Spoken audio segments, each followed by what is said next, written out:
រដ្ឋាភិបាលត្រូវការថវិកាជាង $5,106 លានសម្រាប់អភិវឌ្ឍគម្រោង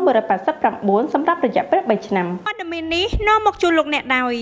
បូកូឡែនគម្រោងទី 3 រាជធានីសម្រាប់ធម្មជាតិក្នុងទឹកដីខេត្តកំពតចង់ទិញដីថែមផ្ទះទុកសម្រាប់លំហែកាយនាពេលចុងសប្តាហ៍សូមជ្រើសរើសគម្រោងបូកូឡែន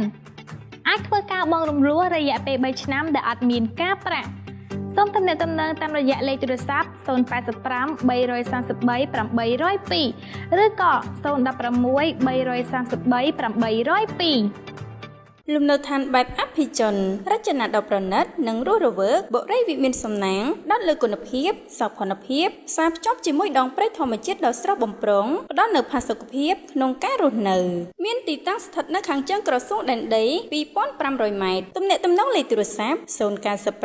96 2000 078 96 2000ថវិកាជាង $5,100 លានអាមេរិកត្រូវបានរដ្ឋាភិបាលក្រុងចំណាយសម្រាប់អភិវឌ្ឍគម្រោងចំនួន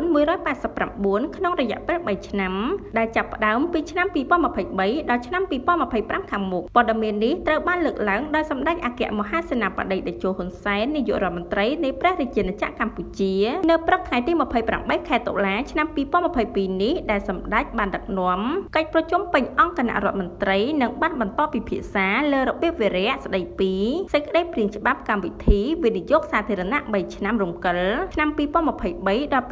2025 ក្នុងនោះក៏មានកិច្ចពិភាក្សាជាមួយក្រសួងសេដ្ឋកិច្ចនិងហិរញ្ញវត្ថុដើម្បីពិនិត្យនិងកែសម្រួលឡើងវិញនៅការសន្យាផ្ដល់ថវិកាជាតិពីកញ្ចប់ថវិកាជាតិនិងលទ្ធផលនៃកិច្ចពិភាក្សាផងដែរលោកផៃស៊ីផាន់ប្រធានអង្គភិបអ្នកនាំពាក្យរាជរដ្ឋាភិបាលកម្ពុជាបានបង្ហាញពីចំនួនគម្រោងដែលត្រូវវិនិយោគក្នុងកម្មវិធីវិនិយោគសាធារណៈ 3 ឆ្នាំរំកិលដោយក្នុងចំណោមគម្រោងសរុបចំនួន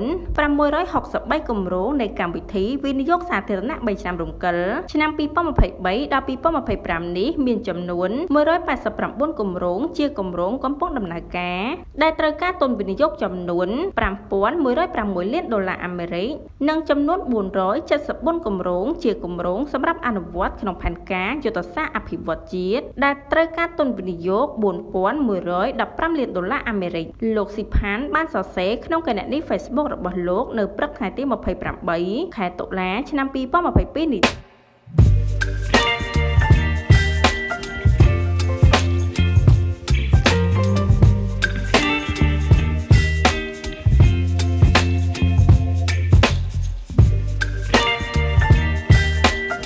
វិនិយោគសាធារណៈ 3 ឆ្នាំរំកិល 2023 ដល់ 2025 ទៅតាមវិស័យដោយបានកំណត់នៅក្នុងផែនការយុទ្ធសាស្ត្រអភិវឌ្ឍជាតិឆ្នាំ 2023 ដល់ 2025 រួមមាន 13.4% នៃតម្រូវការចំណាយវិនិយោគសាធារណៈសរុបសម្រាប់អនុវត្តគម្រោងក្នុងវិស័យសង្គម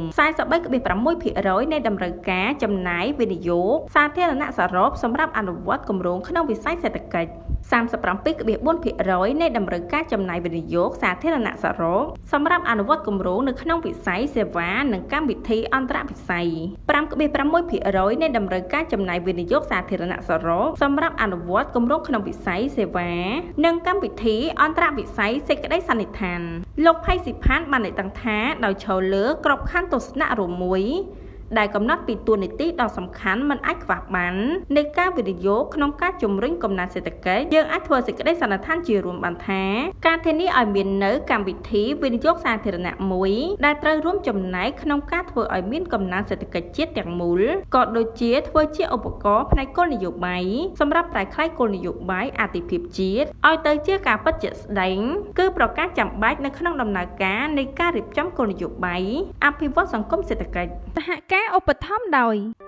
បូកូឡែនគម្រោងទី 3 រាជធានីសម្រាប់ធម្មជាតិក្នុងទឹកដីខេត្តកំពតចង់ទិញដីថែមផ្ទះទុកសម្រាប់លំហែកាយនាពេលចុងសប្តាហ៍សូមជ្រើសរើសគម្រោងបូកូឡែន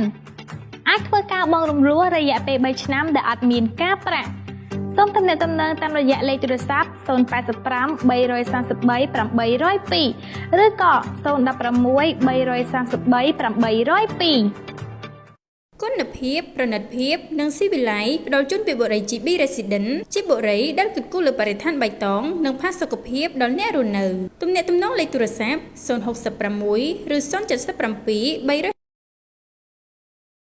លំនៅឋានបែបអភិជនរចនាដ៏ប្រណិតនិងរស់រវើកបុរីវិមានសំណាងផ្ដោតលើគុណភាពសោភ័ណភាពផ្សារភ្ជាប់ជាមួយដងព្រៃធម្មជាតិដ៏ស្រស់បំព្រងផ្ដល់នូវផាសុកភាពក្នុងការរស់នៅមានទីតាំងស្ថិតនៅខាងជើងក្រសួងដែនដី 2500 ម៉ែត្រទំនាក់ទំនងលេខទូរស័ព្ទ 095 96 2000 078 96 2000ចង់ឲ្យបុត្រីរបស់លោកអ្នកមានសុខភាពល្អនិងបញ្ញាឆ្លៀសវៃឬទេយើងសូមណែនាំលោកអ្នកមកប្រើផលិតផលបាឡេកតាន់ជាប្រភេទទឹកដោះគោម្សៅដែលមានសារធាតុចិញ្ចឹមគ្រប់គ្រាន់និងគ្មានជាតិសណ្តែកដំបងបង្អស់នៅកម្ពុជា